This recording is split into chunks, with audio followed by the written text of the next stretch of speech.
Исәмсез. Сез Татарстан 24 телеканалында күпмара яңалыклары карыйсыз.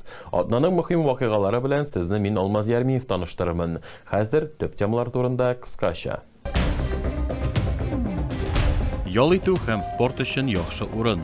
Мондай авыл булса, мондай төзекләндерү булса, безнең авылларыбызда яшьләр дә кызыгып калыр. Ульяз авылында яңа юл участогы ачылды.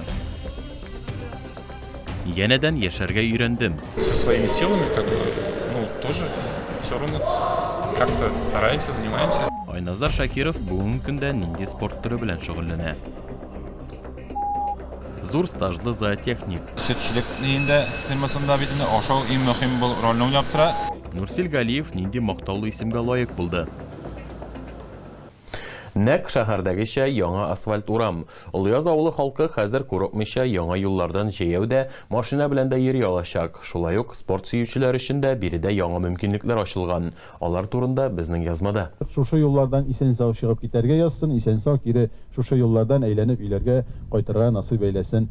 Ульяз авылында быел 1 чакрым юлга асфальт түшәлгән. Шушы көннәрдә аларда шатлыклы вакыйга клуб каршындагы участокны ачу тантанасы узды. Бу җирле халыкның тормыш сыйфатын яхшыртуга таба мөһим адым санала. Мәдәният йортының сәнгать җитәкчесе Гүзәлия Шәрәфиева бу яңалыкны сөенеп кабул иттек дия. Ул билгеләп үткәнчә сыйфатлы юл авылның инфраструктурасын яхшырткан. 2022 елның көзлегендә капиталь ремонттан соң шушы мәдәният йортыбыз ачылды. Ләкин клуб каршында юлыбыз бик начар иде. Шушы программага кертеп, юллар ясауга, трассалар ачылды. Балалар рәхәтләнеп велосипедларда йөриләр. Мәдәният йорты янында чын мәгънәсендә ял итү өчен уңайлы атмосфера тудырылган. Авыл җирлеге башлыгы сүзләренә караганда, асфальт җәю вакытында территорияне мәдәни чаралар яратучылар өчен генә түгел, спорт сөючеләр өчен дә уңайлы итеп ясарга дигән карар кабул ителгән. Менә бу федераль программа белән безнең 1 километр Ульяз авылында юл эшләнде. Шул юл өчен инде безнең менә бу роллерный дорожка дибез инде, ул кирде инде. Миләүшә Хаҗиева, Марат Сабирҗанов. Күкмара яңалыклары. 12 ел элек яшь Айназар Шакировның тормышы тамырдан үзгәрә. Фаҗигадан соң аңа чын мәгънәсендә яңадан яшәргә өйрәнергә туры килгән. Айназар хәзер үзен ничек хис итә һәм ул ниләр белән шөгыльләнә? Тулырак киләсе язмада.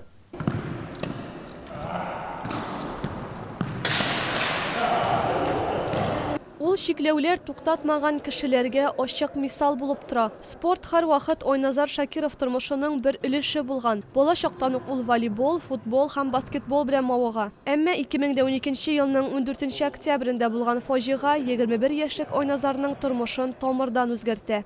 Меня врезался другой водитель. Миңа икенче машина йөртүче килеп бәрелде. Минем машина юл читендә тора иде. Шул вакытта ул миңа зур тизлектә килеп бәрелде. Фаҗигадан соң Айназарга зур кыенлыклар белән очрашырга туры килгән. Озак вакытка сузылган тернәкләндерү, яңа тормыш шартларына җайлашу. Авырлыкларга карамастан ул үзендә янәдән яшәргә көч таба алган. Хәзер Айназар үз көчләрен тенниста сыный. Чтобы не лежать без дела, чем-то заниматься. Эшсез ятмас өчен шөгыльләнә башларга уйладым. Нәрсә беләндер шөгыльләнергә, ничектер хәрәкәтләнергә кирәк. Барыбер физик форманы яхшырту мөһим. Өйдә шөгыльләнергә иренәм, ә монда килгәч теләп шөгыльләнәм.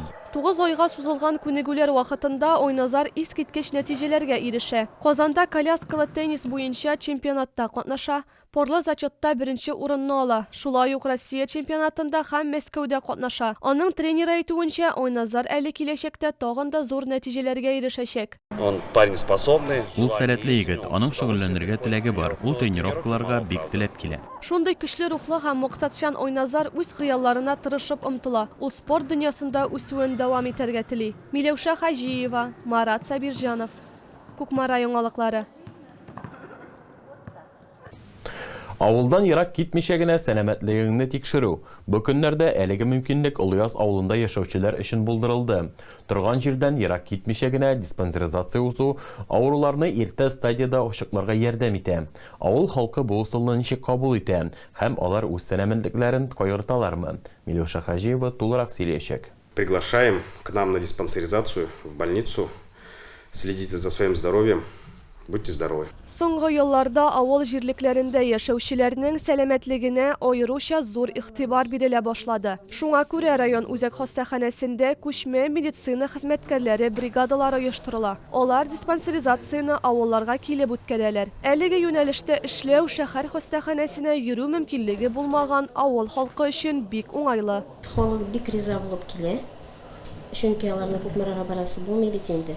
Коннарны монда алабыз, антропометрия, рост, вес, бөтен ЭКГларны төшерәбез. Менә коннарны алабыз, алып барып бирәбез. Әзер анализ белән врач килә, карый. Табиблар эш вакытында киң спектрлы тикшеренүләр үткәрә. Шулай ук пациентлар белгечләргә сораулар бирә, сәламәтлек һәм авыруларны профилактикалау буенча киңәшләр ала алалар. Күкмарага барган шымында киләбез, тиз-тиз конларны алалар, терапевт карый, давлениялар үлчиләр.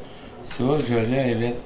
Табиблар билгеләп үткәнчә, күчмә диспансеризация шулай ук кайбер авыруларны иртә стадияләрдә ачыкларга ярдәм итә. На сегодняшний день, вот на, можно сказать, конец ноября, Бүгенге көнгә ноябрь ахырына диспансеризация нәтиҗәсендә 11 онкология очрагы ачыкланды. Булар башлангыч стадияләрдә булганнары. Димәк, әлеге авыруны дәвалауга мөмкинлекләр күбрәк була, ягъни операция ясарга күзәтергә мөмкин. Диспансеризация 2 этапта уза. Беренчесендә табиблар төп тикшеренүләр үткәрә. Шул исәптән гомуми кан анализы, кан басымын үлчәү, хроник авыруларны ачыклау буенча эш алып бара. Бу тикшерүләр пациентларның гомуми сәламәтлек торышын бәяләргә мөмкинлек бирә. Икенче этапта эшкә башка белгечләр кушыла. Алар комплекслырак киңәйтелгән тикшерү үткәрәләр. Миләүшә Хаҗиева, Марат Сабирҗанов, Күкмара яңалыклары. Хәзерге дөньяда терлекчелекнең әһәмиятен бәяләп бетереп булмый. Буларның барысы артында үз гомерләрен хайваннар турында кайгыртуга һәм аларны тупландыру процессын оптимальләштерүгә багышланган зоотехниклар хезмәте тора. Нурсел Галиев 22 ел стажлы зоотехник. Аның турында алдагы материалда. Бүгенге көндә уртача бер савым сыйыр өчен 32 литрга якын сөт савабыз. Чит илдә солтан булганчы үз илеңдә олтан бул. Нурсел Галиев 22 елдан артык Урал хуҗалыгында хезмәт итә. Казан ветеринария академиясендә укуын тәмамлап практика узгач, ул үзенең язмышын нәкъ шушы урын белән бәйләргә карар кыла. Инде минем әтим механизатор, ул сельхозхимия системасында трактор булып эшләде. Әни мине терлекче булып эшләде.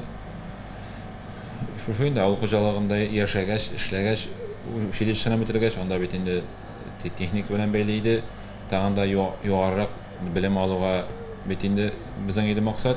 Авыл хуҗалыгында эшләү дәверендә белгеч төрле этаплар аша үткән. Шул исәптән яңа технологияләр белән хезмәттәшлек итү һәм ашатуның заманча ысулларын кертү. Ул әйтеп үткәнчә, зоотехникның төп бурычларының берсе хайваннарның туклану рационын оптимальләштерү. Көнгә 2 тапкыр ашатабыз. Аның өчен безнең инде үзебезнең кун фирмасының миксерлары бар. Үзебезнең Полюске комбикорм заводы бар. Силос, сенаж, печән, салам, төрле катнашмалар салып инде.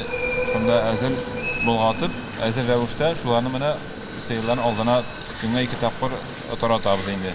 Нурсел шулай ук төрле конкурсларда катнашып, югары дәрәҗәдәге профессионализм һәм үз эшенә булган мәхәббәтен күрсәтә. Ә күптән түгел зоотехник республика рәисе указы белән Татарстан Республикасының от казанган зоотехника дигән мактаулы исемгә лаек булды. Инде 22 ел эшләү дәверендә инде хезмәтемне күреп, үзебезнең район җитәкчелеге, үзебезнең хуҗалык җитәкчесе Газиян Хатимовны күреп, инде республикасының рәисе аны хоплап, шундый исем биргәннәр өчен инде үзем рәхмәтлемен.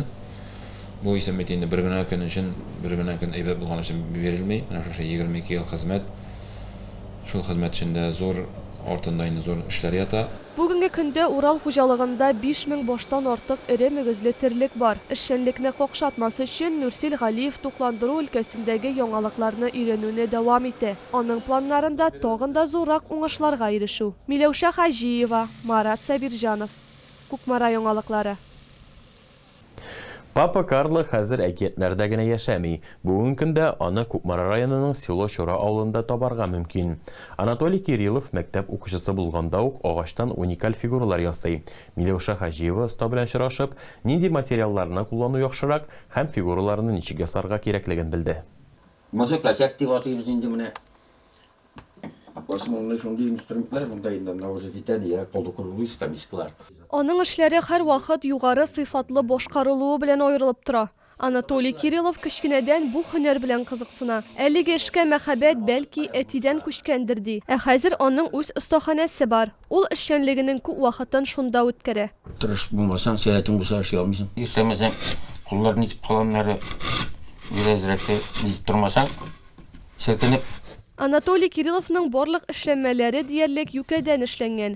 Чөнки бу материал кипкәннән соң ярылмый. Ләкин һәр предметны булдыру процессы зур көч һәм вакытны таләп итә. Анатолий әйтеп үткәнчә, аңа һәр вакыт ахыргы нәтиҗә мөһим. Шамашыклар бар. Төрелчә була. Үзең ашаса әйбәт инде син. Үзең ашаса, менә ашаса ул кешегә шуй инде.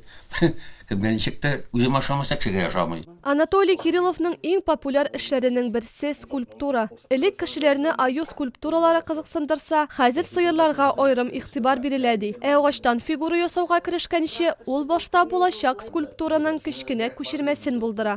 Моны нинди размер эшләп була? Аю балык тоттыра. Моны нәрсәдән лепить итәсез? Пластилин. И шуннан карап мин эшлим аны. Миңа җайлы. Ике эш булмыймы бу анда? Бу мин монда бит 15 минутта лепить итеп алам.